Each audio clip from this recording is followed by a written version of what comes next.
Frank Sinatra, a name synonymous with charm, talent, and charisma, harbored a secret connection to Lake Tahoe that few know about. This iconic figure, whose voice serenaded the world and whose style defined an era, was more than just a singer, actor, and showman. Sinatra was a man of many facets, and one of those facets was a deep-rooted bond with Lake Tahoe, a picturesque enclave nestled in the Sierra Nevada mountains. But what was this bond exactly? And why has it remained shrouded in mystery for so long? Sinatra, the man who could light up Las Vegas with just his presence, had a lesser-known side, a Tahoe side, that was just as intriguing and captivating as his public persona. But unlike his illustrious career, this Tahoe connection was kept under the radar, away from the prying eyes of the public. Join us as we unravel this hidden chapter in Sinatra's life. Sinatra's connection to Lake Tahoe began in the late 1950s. It was a time of change, a time of exploration, and for Sinatra, a time for new beginnings. The era of poodle skirts and rock and roll was in full swing, and Sinatra, already an established name in the music industry, was looking for fresh inspiration. Now, how did Sinatra stumble upon Lake Tahoe, you might ask? Well, it's a tale as charming as the man himself. His good friend and fellow entertainer Danny Thomas had recently purchased a property in the area. Thomas, known for his storytelling, painted a picture of a serene, untouched paradise, a place where the air was crisp and the mountains met the sky. Intrigued by this description, Sinatra decided to pay a visit. Upon his arrival, Sinatra was immediately drawn to the tranquil beauty of Tahoe. The crystal-clear waters of the lake, surrounded by majestic mountains, had a calming effect on him. He felt at home, at peace. The place was a stark contrast to the bustling city life he was accustomed to, and Sinatra found it refreshing. He was so taken by Tahoe's natural splendor that he decided to make it his personal retreat. But it wasn't just the beauty of Tahoe that captivated Sinatra. It was also the vibrant nightlife that the region had to offer. The casinos, the jazz clubs, the lively crowd. It was all so enticing. Sinatra, a man known for his love of good music and good company, found himself drawn to the glitz and glamour of Tahoe's nightlife. He saw potential for a thriving entertainment scene, and he wanted to be a part of it. Little did Sinatra know that his love for Tahoe would soon become an integral part of his life. It was here that he would find solace, make memories, and leave an indelible mark. But that, my friends, is a story for another time. In the heart of Lake Tahoe stood a retreat that Sinatra couldn't resist. Picture this. The year is 1960, and Frank Sinatra, at the prime of his career, sets his sights on a property that exudes charm and allure. This is none other than the Cal Neva Lodge and Casino, a gem nestled on the shores of Lake Tahoe. Sinatra, captivated by the tranquility and beauty of the location, decides to purchase the property, adding another feather to his cap of achievements. But Sinatra's acquisition of the Cal Neva wasn't merely a whim of a wealthy entertainer. He had a vision, a grand plan for this lakeside retreat. Sinatra envisioned transforming the property into a haven for his fellow entertainers, a place where they could escape the relentless limelight and enjoy some leisure time without the prying eyes of the public. He saw the potential of the Cal Neva as a hotspot for both relaxation and entertainment. Sinatra's intentions were not purely altruistic, though. His plans for the Cal Neva also included a vision of it as a lucrative business venture. He knew the appeal of Lake Tahoe, the allure of the casino, and the draw of the Sinatra name could create a winning combination. Sinatra intended to capitalize on this, turning the Cal Neva into a profitable enterprise. The renovation plans were ambitious and opulent, befitting Sinatra's reputation.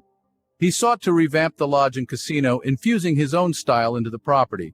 He wanted the Cal Neva to reflect his persona, sophisticated, charming, and unforgettable. And so in the summer of 1960, Sinatra embarked on his ambitious project. With a team of architects and designers, he began the transformation of the Cal Neva Lodge and Casino. His vision was gradually taking shape, and the anticipation was palpable. With the keys to Cal Neva in his hands, Sinatra was ready to make his mark on Lake Tahoe. Sinatra's Cal Neva wasn't just a casino. It was a haven for Hollywood's elite. During the early 60s, this jewel of Lake Tahoe became the glitzy playground for some of the most famous names in showbiz. all thanks to old Blue Eyes himself, Frank Sinatra. Sinatra bought the Cal Neva Lodge and Casino in 1960, and in no time it was transformed into a sanctuary for the rich and famous. From Dean Martin to Sammy Davis Jr., from Marilyn Monroe to Peter Lawford, the Rat Pack and their inner circle made Cal Neva their home away from home.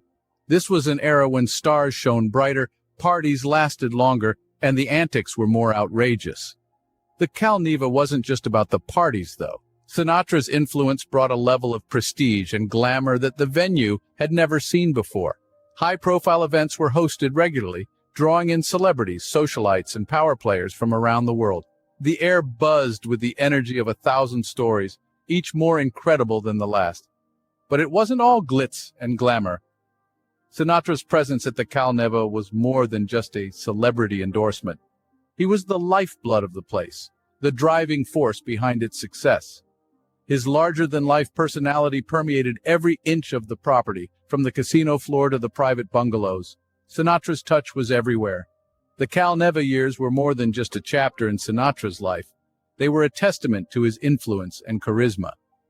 Sinatra's Cal Neva was a place where the Rat Pack could be themselves, where Hollywood's elite could let their hair down, and where everyone wanted to be seen.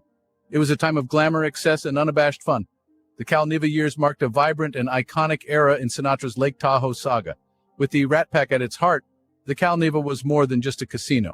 It was a symbol of an era, a testament to Sinatra's charisma, and a monument to the golden age of Hollywood. Beneath the glamour and glitz of Sinatra's Cal Neva, a darker narrative was unfolding. While Sinatra's Cal Neva was the epitome of luxury and class, whispers of a more sinister undertone began to circulate. Rumors of Sinatra's associations with organized crime were not new. His alleged connections with notorious figures such as Chicago mob boss Sam Giancana were well known. However, it was at Lake Tahoe where these connections seemed to take on a more tangible form. Sinatra's Lake Tahoe retreat quickly became a hotspot for notorious personalities. Many began to question the type of company Sinatra kept and the nature of their business at the lodge. The Cal Neva, once a symbol of Sinatra's success, started to be seen as a hub for underworld activities. The stories were varied and plentiful. Some whispered of secret tunnels beneath the lodge, used for illicit activities. Others spoke of high-stakes poker games that went on into the early morning hours, where the stakes were more than just money. These rumors, whether true or not, began to cast a shadow over Sinatra's reputation. His associations with the underworld were not just damaging his public image, but also his personal life. Friends started to distance themselves, wary of the company he kept. Even the government took notice, with the Nevada Gaming Control Board expressing their concerns. This was a far cry from Sinatra's initial vision for his Lake Tahoe retreat.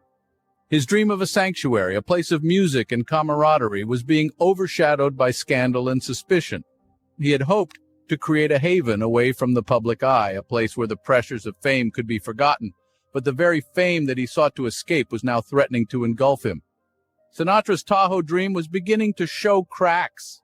His associations with the underworld, whether by choice or circumstance, were beginning to take a toll. The Cal Neva, once a symbol of Sinatra's success, was now a reminder of his alleged indiscretions. As the whispers grew louder, Sinatra found himself at a crossroads, with his reputation and his dream hanging in the balance. By the mid-1960s, Sinatra's Lake Tahoe dream was crumbling. The high life, the glamour, and the glitz that once defined Sinatra's reign over the Cal Neva Lodge began to fade. Sinatra's connection to the mob, which had once been a source of intrigue and allure, was now becoming a liability. The Nevada Gaming Control Board, the regulatory body overseeing the state's casinos, was not blind to the underworld connections that Sinatra had cultivated. In the early 60s, Sinatra had unwisely allowed Sam Giancana, a notorious Chicago mobster, to visit the Cal Neva.